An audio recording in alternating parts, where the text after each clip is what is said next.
رشتہ داروں کے حقوق ادا کرنے والا، یتیموں اور مسکینوں کے حقوق ادا کرنے والا بن جائے گا۔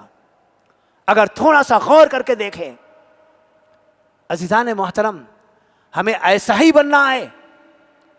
اور یہ باتیں صرف جمعہ کے لیے آپ کو سنائی نہیں جا رہی ہیں، یہاں سے آپ کے اوپر عمل لازم ہو جاتا ہے۔ اس کے بعد اگر کوئی بندہ کوئی غلطی کرتا ہے وہ اس کا ذمہ دار بن جاتا ہے، اور رب کے پاس وہ مسئول ہوگا، اللہ کے پاس اسے جواب دینا ہوگا۔ اور دین سے وابستگی چاہتے ہو تو اپنے اندر جواب دہی کا احساس پیدا کرو کہ دنیا تو میری گزر جائے گی، کل رب کے سامنے کھڑا ہوں گا، اللہ سوال کرے گا، مجھے جواب دینا پڑے گا، میں کیا اللہ کو جواب دوں گا؟ معزز حاضرین، ہماری عمر اتنی تیزی سے گزر رہی ہے، کوئی موت کے بالکل قریب پہنچ چکا ہے، تو اپنی کوئی زندگی کے ابتدائی حصے میں ہے، کوئی درمیانی حصے میں ہے، اب کوئی نہیں جانتا کہ اس کی موت کب آنے والی ہے۔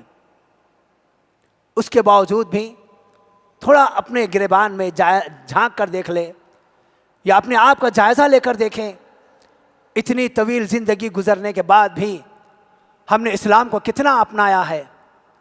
ہم نے اپنے جسم کو اسلامی نہیں بنا سکا، ہم داڑھی منگنا کر اللہ کے نبی کی مخالفت، لباس کپڑے کو ٹخنے کے نیچے لٹکا کر نبی صلی اللہ علیہ وسلم کی مخالفت، عورتوں کی شکل و صورت بنا کر نبی صلی اللہ علیہ وسلم کی تعلیم کی مخالفت، عورتوں کی طرح ہاتھوں میں گلوں میں چین ڈال کر مشابہت اختیار کرتے ہوئے نبی کی زبان سے لعنت زدہ بن رہے ہیں۔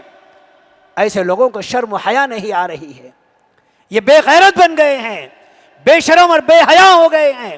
ہماری مائیں اور بہنیں مردوں کی طرح بے حجاب ہو کر مردانہ لباس پہنتی ہیں، مردانہ وضع و خطا بناتی ہیں، اور اپنا نام مسلمانوں کا رکھتی ہیں۔ کیا یہ حیادار ہیں؟ کیا یہ غیرت مند ہیں؟ کیا ان کے اندر شرم و حیا ہے؟ آخری بات سن لیں، اللہ کے نبی صلی اللہ علیہ وسلم سے جب پوچھا گیا، اے اللہ کے نبی صلی اللہ علیہ وسلم، یہ شرم و حیا کا معنی کیا ہے؟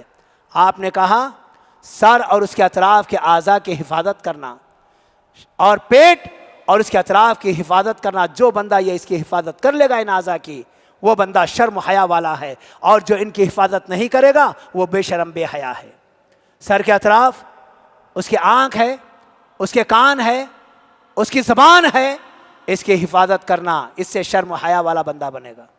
پیٹ، اس کا دل، اس کے ہاتھ، اس کے پیر، اور اس کا پیٹ اور اس کی شرمگاہ، حرام چیزوں سے ان کو بچانا۔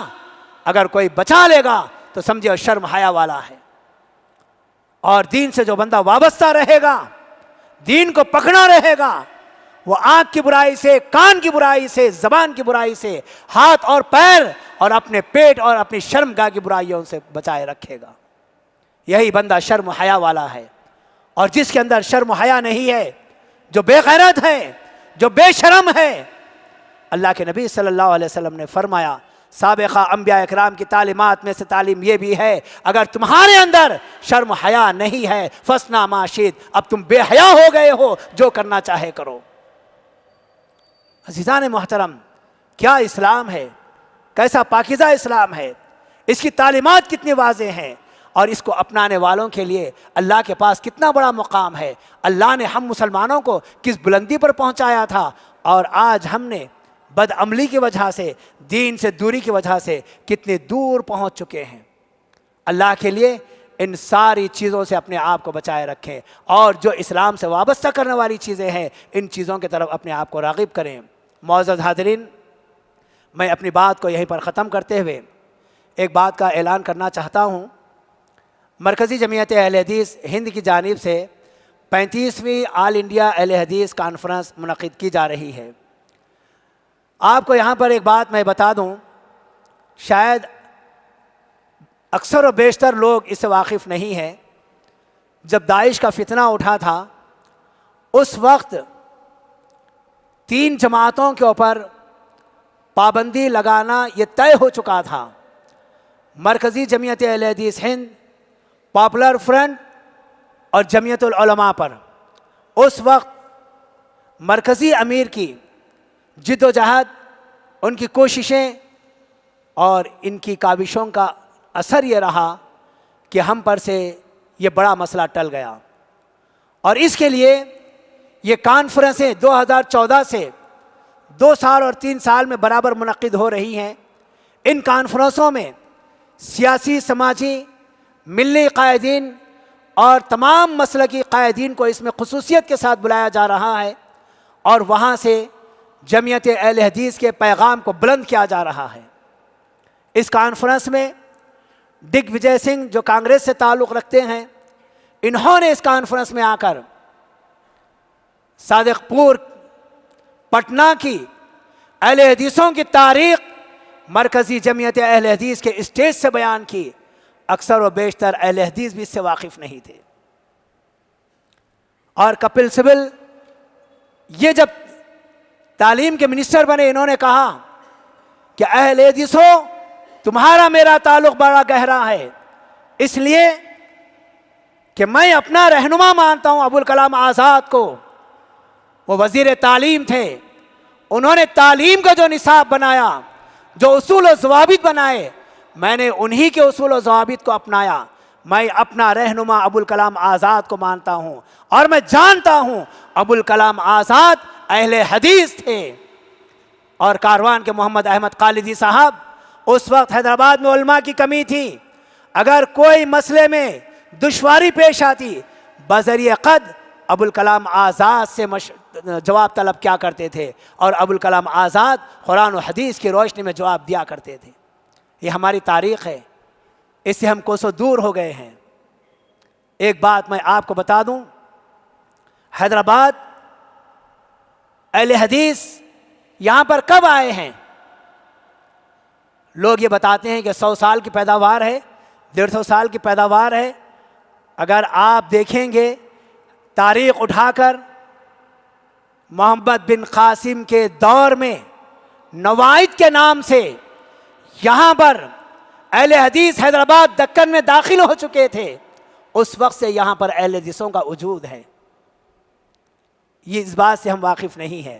بعد میں تاریخ لکھنے والوں نے کہا کہ یہ شافعی مسلک کے لوگ تھے، امام شافعی رحمۃ اللہ علیہ اس سے کئی سالوں بعد پیدا ہوئے، جب یہاں پر اہل حدیث آ چکے تھے۔ تو معزز حاضرین، جمعیت اہل حدیث سے ہمارا تعلق ہے۔ اس کی عظیم الشان کانفرنس 35ویں آل انڈیا اہل حدیث کانفرنس منعقد ہونے جا رہی ہے۔ ایک بات ذہن نشین کر لیجئے، ہم مسلمان ہیں، ہمارے وجود کا احساس حکومت کو دلانا ہے۔ ہم بکثرت اس کانفرنس میں شریک بھی ہونا ہے، اور اس کانفرنس کے لیے بھرپور تعاون بھی کرنا ہے۔ یہ ہماری ذمہ داری ہے۔ میں آپ تمام سے یہی گزارش کروں گا، آپ اپنی استطاعت کے مطابق جتنا آپ سے ہو سکتا آپ ضرور اس میں تعاون کیجئے، اور اپنی شرکت سے اس کو کامیاب بنانے کی بھرپور کوشش کیجئے۔ اللہ ذوالجلال والاکرام سے دعا ہے کہ اللہ تعالیٰ میں نے جو باتیں بیان کی ہیں، سب سے پہلے مجھے اور ہمارے سارے بھائیوں، بہنوں، بزرگوں، نوجوانوں کو عمل کرنے کی توفیق عطا فرما۔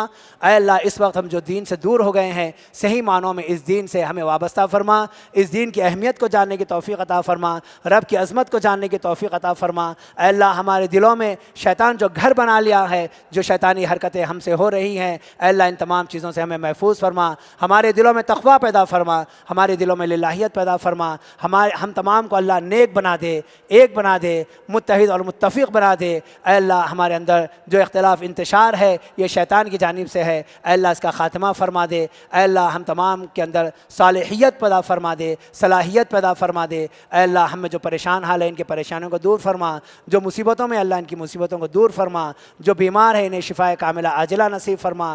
کئی لوگ اس وقت گھروں میں بیمار ہیں، کئی دواخانوں میں زیر علاج ہیں، مختلف قسم کے امراض ہیں، یقینی معنوں میں اللہ کی ذات کے علاوہ کوئی انہیں شفا دینے والا نہیں ہے۔ اے اللہ، ہم تجھ سے دعا کرتے ہیں، اے اللہ ان تمام بیماروں کو شفاء کاملہ عاجلہ نصیب فرما۔ اے اللہ، جو ہمارے مرحومین انتقال کر گئے ہیں، اے اللہ ان تمام موحدین کی مغفرت فرما، ان کی قبروں کو نور سے بھر دے، اپنی خاص رحمت نازل فرما۔ اے اللہ، جو بقید حیات ہیں انہیں دین و ایمان کی دولت سے مالا مال فرما، صحت و عافیت عطا فرما، امن و سکون عطا فرما۔ اے اللہ، ہمیں ہر قسم کی موذی بیماریوں سے محفوظ فرما۔ اے اللہ ہم کو جب تک رکھ، ایمان اور اسلام کے ساتھ ہمیں زندہ رکھ۔ اے اللہ جب ہمارا خاتمہ ہو تو ہمارا خاتمہ حسن خاتمہ فرما، اسلام پر ہمارا خاتمہ فرما۔ سبحان ربک رب العزت عما یصفون وسلام علی المرسلین والحمد